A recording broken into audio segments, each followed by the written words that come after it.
An NBC investigation claims a Democratic presidential candidate, Tulsi Gabbard, is RT's favorite pick for 2020 and indicates a larger Russian campaign to boost her profile. Now, it also points to reporting done by RT correspondent Dan Cohen, which is somehow taken as proof the Kremlin is in support of Tulsi Gabbard.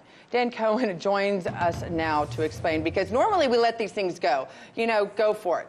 But we have to correct the record. When the media is wrong and out to demonize, we have to correct the record. So I have to ask you, what was your initial reaction when you first saw this piece? Well, I mean, first off, this is kind of hilarious, but also very troubling. I mean, we have editorial freedom here. We talk about all kinds of people. We talk about Hillary Clinton. We talk about Robert Mueller. Does us reporting on Robert Mueller make him a Kremlin asset? I don't think anyone would argue that.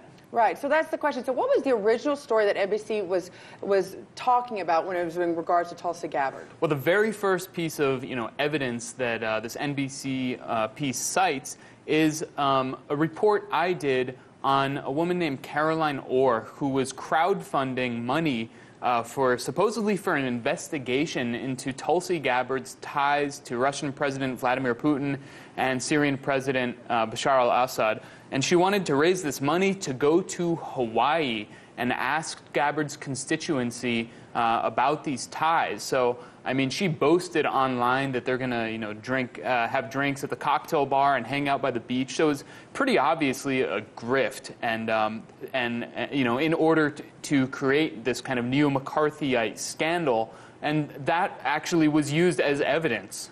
Well, that's the question. The words that they use and the terms that they use, they specifically took from your report. But it wasn't about Tulsi Gabbard's trip to Syria, as NBC's article made it look like. It was talking about this person who was trying to do a GoFundMe to go to Hawaii. Exactly. We hardly even talked about Tulsi Gabbard.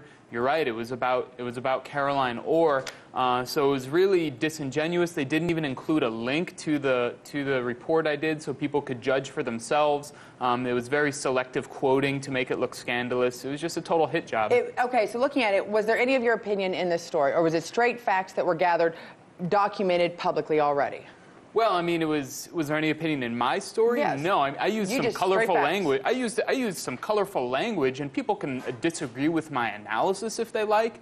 But, I mean, they couldn't find a factual error, and that's why, they didn't link to it, I think. Well, I think that's it. So what evidence also are they showing that RT is backing Tulsi? Well, the most insidious aspect is that they cited these so-called experts on Gabbard's ties to Russia, that the Kremlin is backing Russia, who these experts are actually, they're from a firm called New Knowledge. Now, this is the very same firm that was outed for running a disinformation campaign in the 2017 Alabama Senate race between Roy Moore and Doug Jones. So this group, New Knowledge, who are basically veterans of the Obama administration, one worked in the NSA for 15 years, so he's a spy.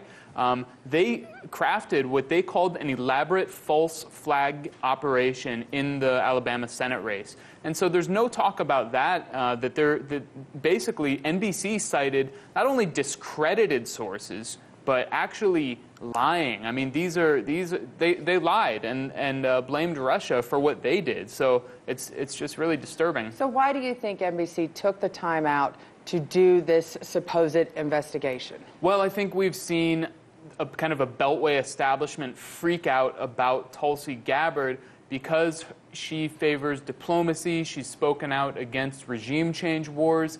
And, this is something that's totally at odds with what the establishment wants. Another war in Venezuela, keeping the troops in Syria, keeping troops in Iraq, and that's why this hate campaign is being And waged. I can also point out midterms. I know here at RT America, we did not cover midterms hardly at all, except for the day the elections came down. 2016 campaigns, very little done across the board on all the candidates. We definitely, I know RT America did not run the rallies from coast to coast every time they got a chance.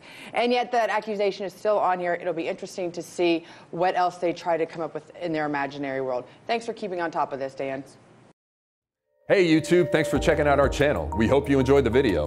We have tons of content for you just like this. For more of RT America's one-of-a-kind news and analysis, be sure to subscribe and never stop questioning more.